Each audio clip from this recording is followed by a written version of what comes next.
2 3 और 2 3 के बाद आपके पास क्या आएगा,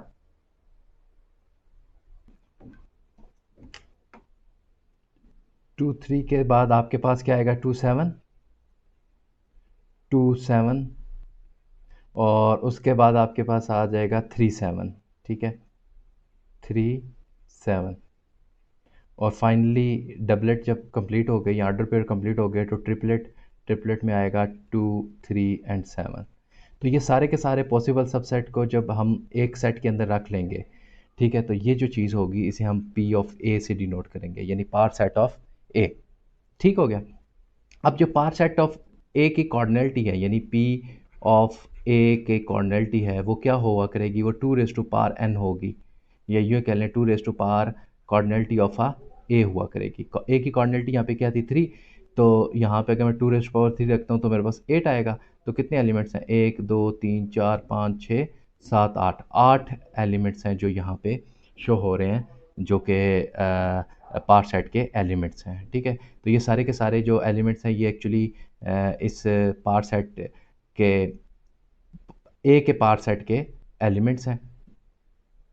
ठीक है, तो अगर मैं इसको लिख लूँगा ना 3, तो कैसे लिखूँगा, ये इसका सबसेट नहीं लिखूँगा, बल्कि ये क्योंकि एलिमेंट है तो P ऑफ A, तो मैं इस तरह लिखूँगा कि जो सेट 3 है ये एलिमेंट के लिए ये सिंबल यूज़ करते हैं एप्सिलॉन वाले, और जो अगर सबसेट है तो सबसेट के लिए यूज़ करते हैं। ठीक है, तो अब हम जब पार सेट की बात होगी और ये भी पता चल गया कि पॉसिबल सबसेट कैसे फाइंड आउट होते हैं, तो नेक्स्ट हमारे पास अब टॉपिक आता है that is called a Cartesian product. ठीक है, तो कार्टेशियन प्रोडक्ट एक्चुअली अगर मैं इसकी डेफिनेशन करूं तो डेफिनेशन ये है कि एनी सब, या यूँ कह लें कि कार्टेशियन प्रोडक्ट की अगर हम डेफिनेशन करें तो it is actually set of order pairs X and Y such that X, अच्छा ये कार्टेशियन प्रोडक्ट किसके दरमियान होगा, किसी भी दो सेट्स के दरमियान होगा, ए क्रॉस बी से।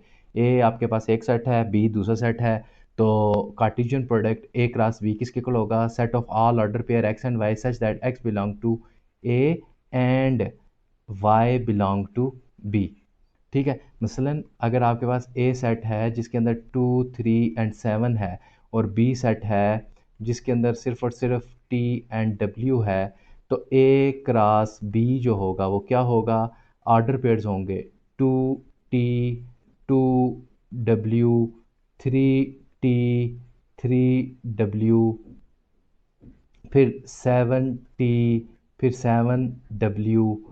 तो ये सारे के सारे जो सेट्स एलिमेंट्स मैंने यहाँ पे लिखे हैं ऑर्डर पेयर की फॉर्म में, these order pairs are called a Cartesian element of a Cartesian product. ठीक है, ये ए क्रॉस बी है। इसी तरीके से अगर बी क्रॉस ए हमने फाइंड आउट करना हो तो वो कैसे फाइंड आउट करेंगे, बी पहले यानी टू टी टू फिर डब्ल्यू टू फिर टी थ्री फिर डब्ल्यू थ्री और उसके बाद टी सेवन और फिर डब्ल्यू सेवन।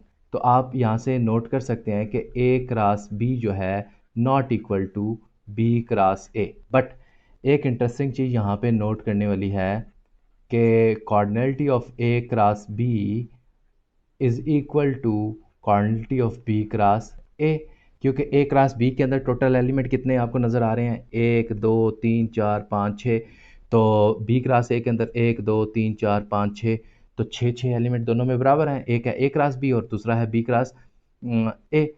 तो इसका मतलब क्या हुआ, इसका मतलब ये हुआ कि आपके पास जो एलिमेंट्स की अरेंजमेंट है ना ऑर्डर पेयर की, वो बड़ी मैटर करती है। ठीक है, ये दोनों डिफरेंट इस वजह से नहीं है कि आपके पास देखिए एलिमेंट वही चीज़ है, ये 3 WT वो है, वही एलिमेंट हैं जो ए क्रॉस बी के अंदर हैं, वही वो चीज़ें आ रही हैं ए और बी की जो बी क्रॉस ए में है वही ए क्रॉस बी में थी।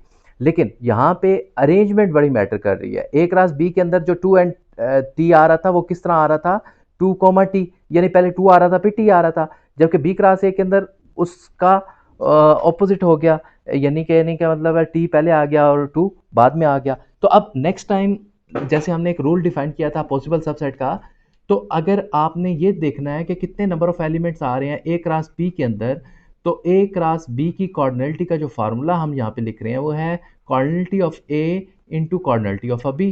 यानी कि आपके पास अगर ए के एलिमेंट पता है और बी के एलिमेंट पता है तो आपको ये भी पता चल जाएगा कि ए क्रॉस बी के अंदर कितने एलिमेंट्स होंगे।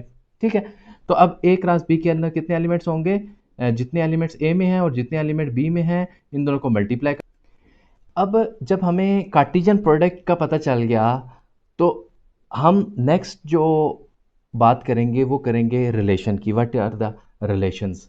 एक्चुअली मैं इसकी डेफिनेशन करता हूँ। ठीक है, डेफिनेशन जो है वो रिलेशन की क्या है कि any subset of a Cartesian product is called a relation. कि आपके पास ए क्रॉस बी आ गया है। अब ए क्रॉस बी, लेट्स सपोज आपके पास आया है 2a 2b 3a 3b 4a 4b, ये ए क्रॉस बी है। इसका कोई भी सबसेट ले लें, से मैं एक R1 ले रहा हूँ which is equal to 2b। ठीक है, दूसरा R2 ले रहा हूँ। R1 इस वजह से लिखा है R से रिलेशन, 1 से लोड स्क्रिप्ट ने जो 1 लिखा है ये पहला रिलेशन, R2 दूसरा रिलेशन। ठीक है, इसके मैं देखता हूँ तो क्या होगा, 4a 4b। ठीक है, तो ये सारे के सारे R1 R2 R3 भी ले लेते हैं। तो R3 आपके पास क्या होगा, ये होगा 3a 3b अप टू स्वान। तो यानी कहने का मतलब है ये सारे के सारे रिलेशन। अब क्वेश्चन ये पैदा होता है कि how many relations are there from A to B if A is equal to, A क्या नज़र आ रहा है आपको 2 3 4, और बी आपको क्या नज़र आ रहा है, यहाँ से देखें ना बी के एलिमेंट ए और बी के अलावा कुछ और है ही नहीं, ए एंड बी।